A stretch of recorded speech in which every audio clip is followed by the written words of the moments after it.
क्या हम कुछ घरेलू उपचार अपनाकर अपने अस्थमा को मैनेज कर सकते हैं? तो जी हाँ, आप बिल्कुल सही सोच रहे हैं। आज इस वीडियो में मैं आपको कुछ ऐसे 5 घरेलू उपचार बताने वाला हूँ, जिनकी मदद से आप नेचुरली अस्थमा को क्योर कर सकते हैं घर बैठे।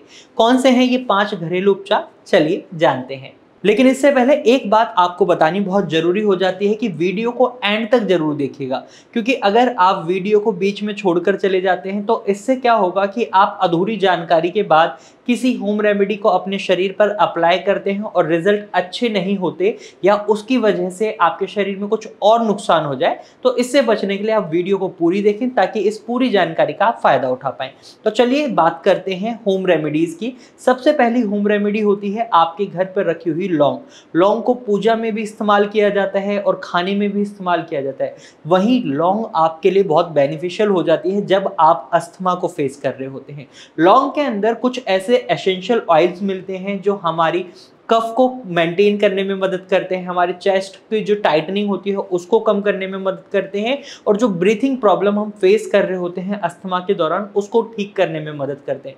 कई वीडियोस हम देखते हैं, हमारे कई पेशेंट आकर हमें बताते हैं कि हमने वीडियोस देखी होम रेमेडीज की, लेकिन उन्होंने हमें चीज़ तो बता दी ये करनी है, किस मात्रा में करनी है और किस तरीके से खाना है उनको ये नहीं बताया। तो इस वीडियो में आपको मैं वो भी बताऊंगा, हर चीज़ के बारे में बताऊंगा। तो लौंग से ही शुरू करते हैं। लौंग को आपको किस तरीके से खाना है? सबसे पहले आप लौंग का काढ़ा बनाकर पी सकते हैं, या फिर आप लौंग को दिन में 3 से 4 लौंग खा सकते हैं। जैसे आप खाना खाते हैं, खाने के तुरंत बाद या 5-10 मिनट बाद आप एक लौंग लें और अपने मुंह में रख लें उसको, या तो उसको नॉर्मल चूसते रहें या फिर उसको च्यू करके यानी चबा चबा कर खा सकते हैं। इससे क्या होगा, लौंग के जो एसेंशियल ऑयल है वो आपके जो एयरवेज हैं उनमें जाएंगे और आपके एयरवेज का जो नैरो स्पेस हो चुका है उसको खोलने में मदद करेंगे, जिससे आपकी जो ब्रीथिंग प्रॉब्लम आप फेस कर रहे हैं उसमें आपको रिलीफ मिलेगा। इससे ज़्यादा मात्रा में लौंग खाने की ज़रूरत नहीं है, क्योंकि अगर आप इससे ज़्यादा मात्रा में लौंग खाते हैं तो इससे आपके शरीर में गर्मी बन सकती है, डाइजेशन से रिलेटेड प्रॉब्लम्स हो सकती हैं। तो ये गलती नहीं करनी।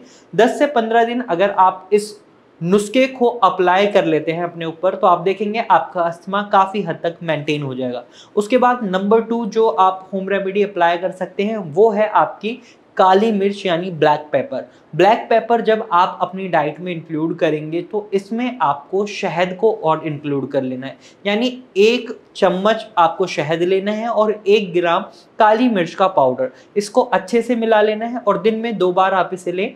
इससे क्या होगा, जो आपके एयरवेज में म्यूकस का फॉर्मेशन बहुत ज़्यादा बढ़ गया है, जिससे आपका एयरवेज का स्पेस नैरो हो गया है। ऑलरेडी सूजन थी, उससे नैरो हुआ, फिर म्यूकस फॉर्मेशन बढ़ गया, तो ये म्यूकस फॉर्मेशन को काफ़ी कम कर देगा और जो बलगम आपके शरीर में उसको पिघला देगा।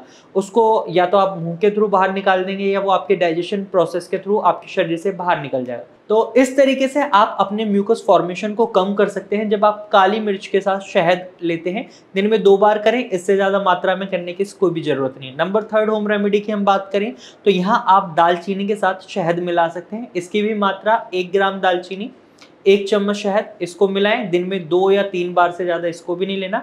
ये आपकी डाइजेशन प्रोसेस को भी इम्प्रूव करेगा और जो आपके एयरवेज में म्यूकस का फॉर्मेशन हो रहा है, इन्फ्लेमेशन हो रही है, उसको कम करने में मदद करेगा, जिससे आपको सांस लेने में जो तकलीफ महसूस हो रही है, चेस्ट में जो पेन महसूस हो रहा है, या जो आपकी चेस्ट में टाइटनेस आप महसूस कर रहे हैं, उसमें आपको बहुत रिलीफ मिलेगा। इसी तरीके से 4th होम रेमेडी जो आप अपने शरीर पर अप्लाई कर सकते हैं वो है पीपल। कई लोग इसको पीपली बोलते हैं। इसको 1 ग्राम लेना है, इसका पाउडर, इसमें भी 1 चम्मच शहद डालना है और शहद डालकर इसके मिक्सचर को भी आप दिन में 2 बार ले सकते हैं, 3 बार ले सकते हैं, इससे ज़्यादा नहीं लेना है। और जब आप इस तरीके से इसको लेंगे तो ये भी आपकी डाइजेशन को इम्प्रूव करेगा, साथ ही साथ आपके एयरवेज के स्पेस को बढ़ाएगा जो नैरो हो चुके हैं, और आपके शरीर में जो म्यूकस का फॉर्मेशन बहुत हो रहा है उसको कम करने में मदद करेगा।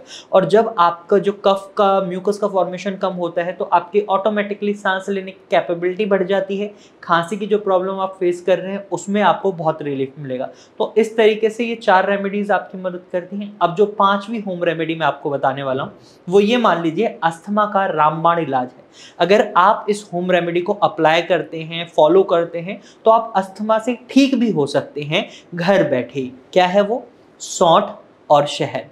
आप 1 ग्राम सौंठ का पाउडर लें, उसमें 1 चम्मच शहद मिलाएं और दिन में 3 बार आप इसे ले सकते हैं।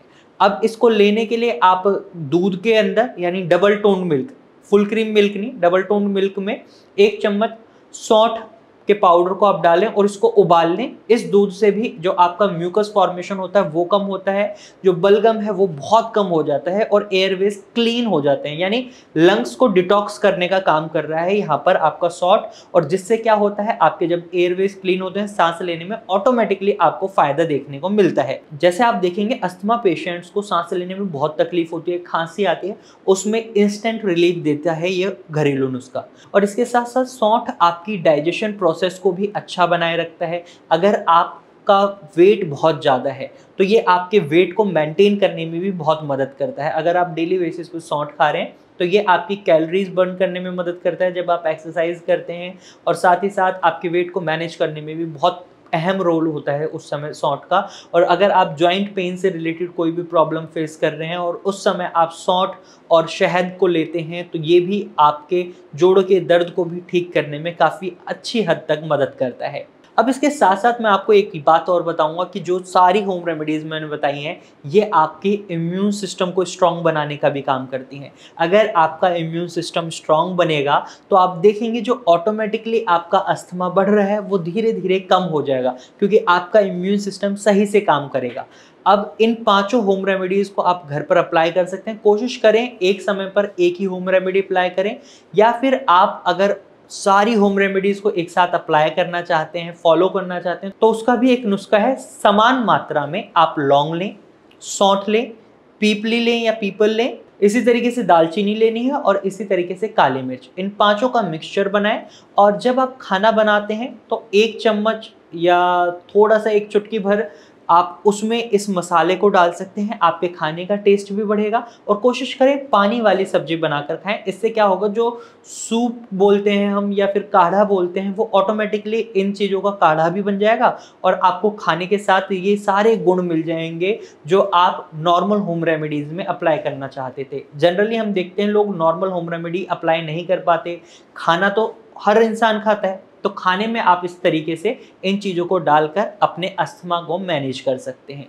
अब यहाँ पर बात आती है क्या सभी लोग ऐसा कर सकते हैं, तो यहाँ मैं आपको बताना चाहूँगा सभी लोग ऐसा नहीं कर सकते। अगर आप फीमेल्स हैं और आपका पीरियड्स का टाइम चल रहा है, मेंस्ट्रुएशन साइकिल चल रही है, इस ड्यूरेशन में आप इनमें से किसी भी होम रेमेडी को अप्लाई ना करें, क्योंकि ये आपके शरीर में गर्मी भी बढ़ाती हैं और ब्लड फ्लो को भी बढ़ाती हैं। इससे आपको दिक्कत हो सकती है, इस बात का खास ख्याल रखें। या फिर अगर किसी भी व्यक्ति के शरीर में बहुत ज़्यादा गर्मी है तो इन्हें या तो बहुत ही सीमित मात्रा में लें या डॉक्टर की सलाह के बाद लें या बिल्कुल ही अवॉइड कर दें। अक्सर हम देखते हैं अस्थमा के पेशेंट में शरीर में गर्मी नहीं होती, लेकिन एक्सेप्शनल केसेस हर जगह होते हैं। कुछ पेशेंट अस्थमा के ऐसे भी होते हैं जिनके शरीर में बहुत गर्मी होती है, तो उन पेशेंट को इनमें से किसी भी होम रेमेडी को अप्लाई नहीं करना है।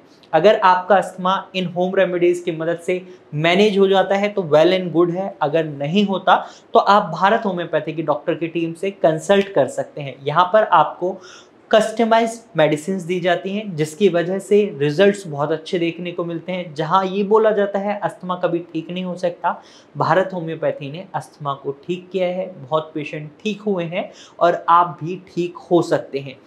यहाँ पर पेशेंट के बिहेवियर, उनके रूट कॉज को देखते हुए, उनके शरीर में जो सिम्टम्स आते हैं उनको देखते हुए कस्टमाइज्ड मेडिसिन बनाई जाती हैं जो पेशेंट टू पेशेंट वेरी करती हैं। रिजल्ट अच्छे रहते हैं। अगर आप भी अस्थमा का ट्रीटमेंट लेना चाहते हैं तो आप हमारे डॉक्टर की टीम से कंसल्ट कर सकते हैं। आज की वीडियो में सिर्फ इतना ही। अगर आपको ये जानकारी अच्छी लगी है तो इस वीडियो को लाइक करें।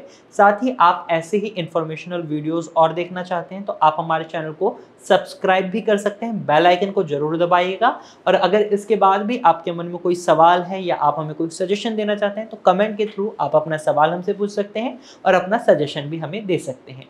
Thank you for watching.